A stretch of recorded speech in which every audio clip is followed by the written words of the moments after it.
Yahobu, Bapak Ibu Pendeta, Sinenge, Majelis dan warga Gereja Amin, ini adalah channel YouTube Sinode Gereja Amin.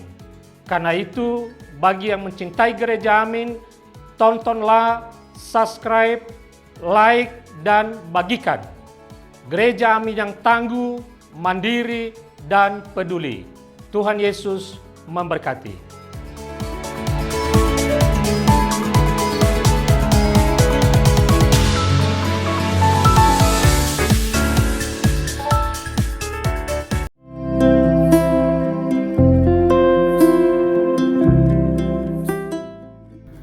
Halo Teens, balik lagi bersama aku, Hendrik Sutikno Siboro di TFC. Hari ini, di tanggal 17 Februari, kita akan bersama-sama membaca dan merenungkan firman Tuhan dengan tema Awas Pinjol, yang ditulis oleh Pendeta Hendra Setia Prasaja dalam buku renungan Teens for Christ. Ayat Alkitab yang mendasari perenungan kita diambil dari Amsal 6 ayat 1 sampai 5. Sebelum kita membaca dan merenungkan firman Tuhan, mari kita meminta pertolongan Tuhan. Mari kita berdoa. Ya Tuhan, kami bersyukur atas pemeliharaan hidup yang Engkau anugerahkan kepada kami. Sebentar kami akan membaca dan merenungkan firman Tuhan. Kiranya rahmat-Mu turun atas kami, sehingga apa yang kami baca bisa kami pahami, bukan karena semata-mata pengertian kami, tapi semua karena pertolongan Roh-Mu. Dan kami juga memohon kekuatan dari Roh-Mu, agar kami dimampukan untuk menjadi pelaku-pelaku firman. Demi Kristus kami berdoa dan mengucap syukur. Amin. Teman-teman, ayat yang menjadi pusat perenungan kita hari ini diambil dari Amsal 6, ayatnya yang kelima. Aku akan bacakan untuk teman-teman semua. Lepaskanlah dirimu seperti kijang dari tangkapan, seperti burung dari tangan pemikat.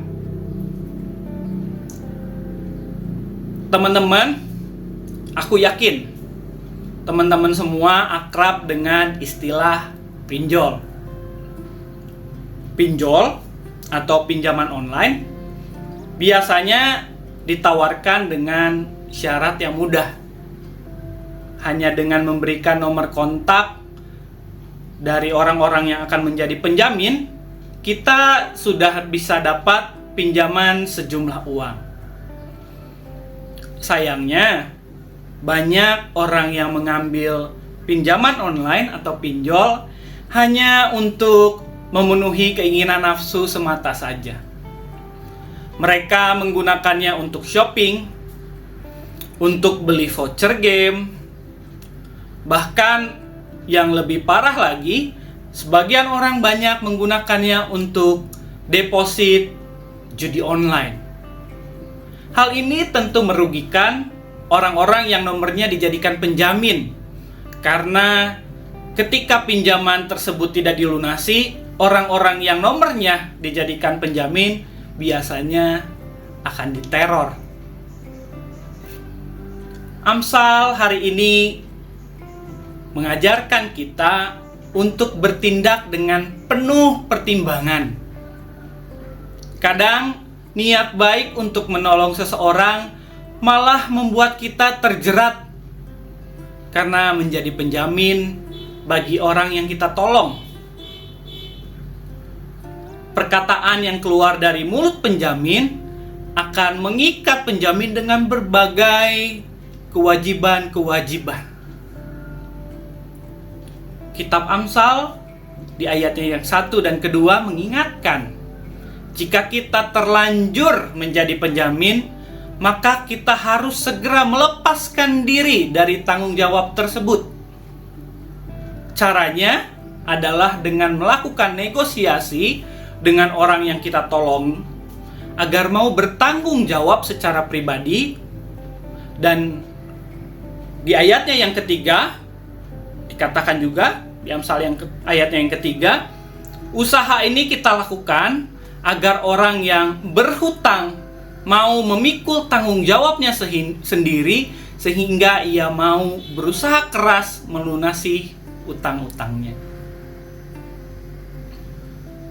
Amsal yang kita baca di ayatnya yang keempat dan sampai kelima juga mengingatkan kita agar penjamin berusaha keras untuk dapat lepas dari tanggung jawab sebagai penjamin. Bahkan jika harus berlutut, maka kita pun harus rela melakukannya.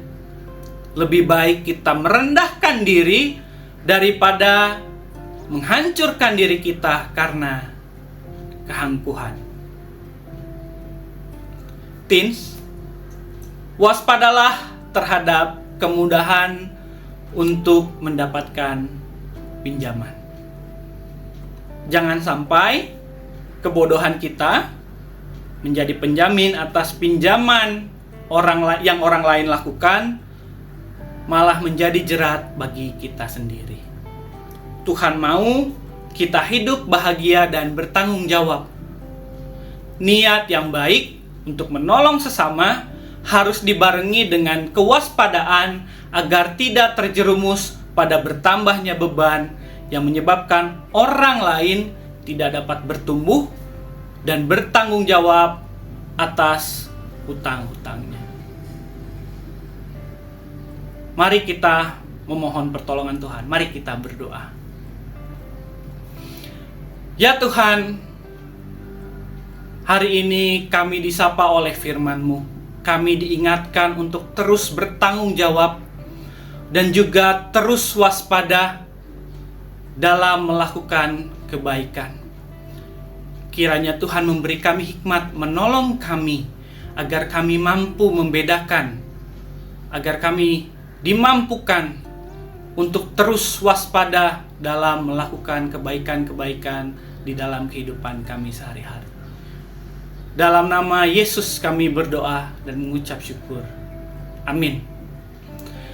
Teman-teman, demikian renungan kita hari ini. Jangan lupa subscribe, like, dan bagikan kepada teman-teman yang lain, sehingga teman-teman lain juga bisa terberkati. Tuhan Yesus memberkati kita semua.